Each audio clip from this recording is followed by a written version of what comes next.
Hi friends, പുതിയൊരു വീഡിയോയിലേക്ക് എല്ലാവർക്കും സ്വാഗതം. ഇന്ന് ഞാൻ ഇവിടെ ഒരു മീനച്ചാറിൻ്റെ റെസിപ്പി ആയിട്ടാണ് വന്നിരിക്കുന്നത്. അപ്പോൾ നമുക്ക് വീഡിയോയിലേക്ക് കിടക്കാം. മീനെല്ലാം കഴുകി വൃത്തിയാക്കി ചെറിയ കഷ്ണങ്ങളാക്കിയെല്ലാം വെച്ചിട്ടുണ്ട്. അതിലേക്ക് നമുക്ക് കുറച്ച് മഞ്ഞൾപ്പൊടി ചേർത്ത് കൊടുക്കാം. ഇനി ഇതിലേക്ക് നമുക്ക് ആവശ്യത്തിനുള്ള മുളക് പൊടി ചേർത്ത് കൊടുക്കാം. ഇനി ഇതിലേക്ക് ആവശ്യത്തിനുള്ള ഉപ്പും കൂടെ ചേർത്ത് കൊടുക്കാം. അതിന് ശേഷം നന്നായിട്ടത് മിക്സ് ചെയ്ത് കൊടുക്കാം.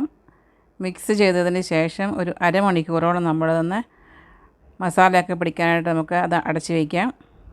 ഈ ഒരു പാൻ വെച്ചതിന് ശേഷം അതിലേക്ക് കുറച്ച് ഓയിൽ ഒഴിച്ച് കൊടുക്കാം. നമ്മൾ മസാല പുരട്ടി വെച്ചിരിക്കുന്ന മീനിൻ്റെ പീസുകളെല്ലാം ഇതിലേക്ക് കുറച്ച് ഇട്ട് നമുക്ക് വറുത്ത് എടുക്കാം. അപ്പോൾ ഞാൻ കുറച്ച് മീൻ അത് ഇട്ട് കൊടുത്തിട്ടുള്ളൂ. അത് നമുക്കൊന്ന് ഫ്രൈ ചെയ്തെടുക്കാം.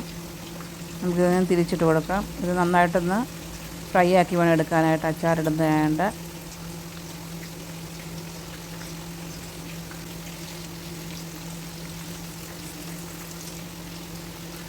ഇതേപോലെ തിരിച്ചും മറിച്ചുവിട്ട് നമുക്കിത് നന്നായിട്ടൊന്ന് ഫ്രൈ ചെയ്തെടുക്കാം.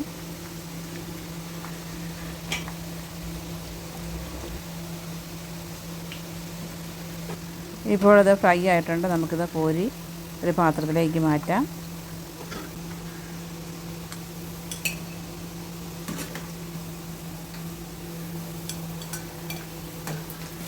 അതിനുശേഷം ബാക്കിയുള്ള മീനും ഇതേപോലെ നമുക്ക് ഫ്രൈ ചെയ്തെടുക്കാം.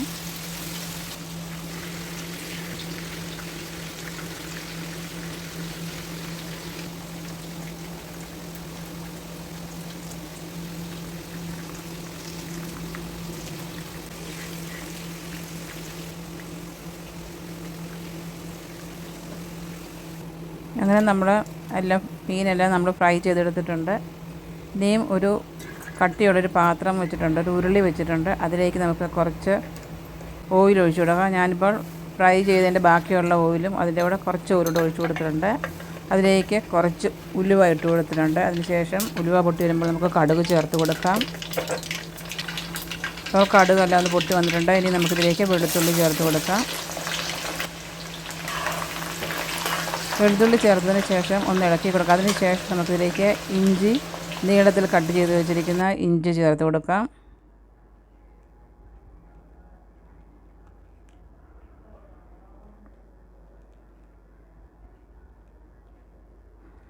ഇനി നമ്മളിതിലേക്ക് ചേർത്ത് കൊടുക്കാൻ പോകുന്നത് പച്ചമുളകാണ്. പച്ചമുളക് കൂടെ ചേർത്ത് കൊടുക്കാം. അതിനുശേഷം കറിവേപ്പിലയും ചേർത്ത് കൊടുത്തതിന് ശേഷം നന്നായിട്ട് ഒന്ന് ഇളക്കി കൊടുക്കാം.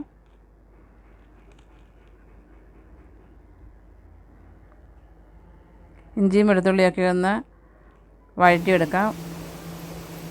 വഴറ്റി എടുത്തതിന് ശേഷം ഇതിലേക്ക് ചേർക്കുന്നത് മഞ്ഞൾപ്പൊടിയാണ് ചേർത്ത് കൊടുക്കുന്നത്.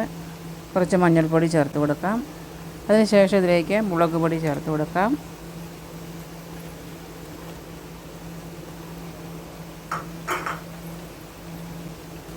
ഇതിലേക്ക് കാശ്മീരി ചില്ലി പൗഡർ ചേർത്ത് കൊടുക്കാം. ഇനി ഇതിലേക്ക് ഒരു സ്പൂൺ കുരുമുളക് പൊടി കൂടെ ചേർത്ത് കൊടുത്തിട്ടുണ്ട്. അതിന് ശേഷം നന്നായിട്ട് ഒന്ന് ഇളക്കി കൊടുക്കാം. മസാലയൊക്കെ ഒന്ന് മൂത്ത് വരുന്നത് വരെ ഒന്ന് ഇളക്കി കൊടുക്കാം.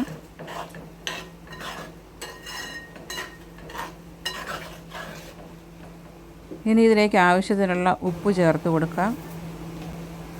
ഉപ്പും ചേർത്ത് കൊടുത്തതിന് ശേഷം നന്നായിട്ടത് ഇളക്കി കൊടുക്കാം. ഇനി ഇതിലേക്ക് നമുക്ക് ആവശ്യത്തിനുള്ള വിനീഗർ കൂടെ ചേർത്ത് കൊടുക്കാം. വെള്ളമൊന്നും ചേർക്കുന്നില്ല. അതുകൊണ്ട് നമ്മൾ കുറച്ച് ദിവസം ഇരിക്കേണ്ടതായതുകൊണ്ട് ഇതിനകത്തിൽ വിനീഗർ മാത്രമാണ് ചേർത്ത് കൊടുക്കുന്നത്. അപ്പം നമ്മുടെ മീനച്ചാറിൻ്റെ മസാലയൊക്കെ റെഡി ആയിട്ടുണ്ട്. ഇതിലേക്ക് നമുക്ക് ഫ്രൈ ചെയ്ത് വെച്ചിരിക്കുന്ന മീൻ ചേർത്ത് കൊടുക്കാം. ചേർത്ത് കൊടുത്തതിന് ശേഷം നന്നായിട്ട് ഇളക്കി കൊടുക്കാം. ഉപ്പ് ആവശ്യമെങ്കിൽ വീണ്ടും നമുക്ക് ചേർത്ത് കൊടുക്കാം. അപ്പോൾ നമ്മുടെ മീനച്ചാർ ഇവിടെ റെഡി ആയിട്ടുണ്ട്. സ്വാദിഷ്ടമായ മീനച്ചാർ ഇപ്പോൾ റെഡി ആയിട്ടുണ്ട്. വീണ്ടും പുതിയൊരു വീഡിയോ ആയിട്ട് വരുന്നതുവരേക്കും ബൈ. Thanks for watching.